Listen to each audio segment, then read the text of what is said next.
America বা Uganda থেকেও সে ঢাকা বিশ্ববিদ্যালয়ের শিক্ষার্থী নারী শিক্ষার্থীদের ভোটার লিস্টে ডাউনলোড করতে পারবে।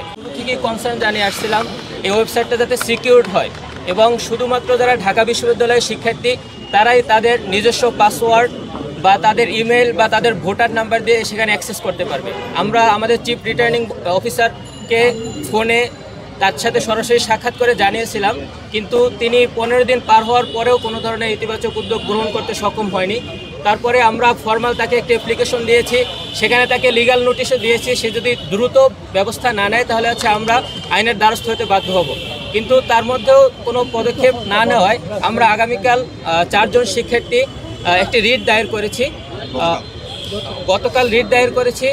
রিটের মুখ্য বিষয় হচ্ছে ঢাকা বিশ্ববিদ্যালয়ের শিক্ষার্থীদের যে ভোটার তালিকা সেটা যাতে শুধু ঢাকা বিশ্ববিদ্যালয়ের শিক্ষার্থীরাই অ্যাক্সেস পায়।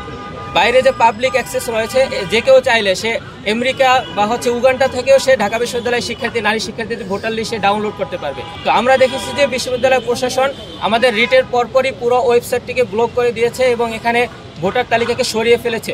তো আমরা দাবি জানাচ্ছি, আমরা চাই ভোটার তালিকা সেটা পাবলিক থাকুক, ঢাকা বিশ্ববিদ্যালয়ের শিক্ষার্থীরা সেটা দেখতে পারুক।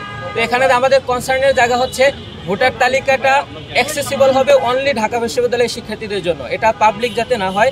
আর সেকেন্ড হচ্ছে মেয়েরা যেহেতু কনসার্ন জানিয়েছেন, তাদের ছবি নিয়ে অনেক ধরনের নোংরামি হচ্ছে, অনেকে পলিটিক্যালি এটা মিসইউজ করছে, তারা বুলিংয়ের শিকার হচ্ছে। সে কারণে আমরা দাবি জানিয়েছিলাম মেয়েদের ছবিটা যেন সরিয়ে তারা পাবলিশ করে, কিন্তু বিশ্ববিদ্যালয় প্রশাসন পুরো ভোটার তালিকায় গায়েব করে দিয়েছে। আমরা ঢাকা বিশ্ববিদ্যালয় প্রশাসনের কাছে দাবি জানাবো ভোটার তালিকাটা আবার প্রকাশ করা হোক, কিন্তু সেটা যাতে শুধু ঢাকা বিশ্ববিদ্যালয়ের শিক্ষার্থীরা প্রবেশ করতে পারে এবং নারী শিক্ষার্থীদের যাতে তাদের ছবি নিয়ে কোনো ধরনের হয়রানির শিকার না হয় সে ব্যাপারে যথাযথ ব্যবস্থা গ্রহণ করে। ধন্যবাদ।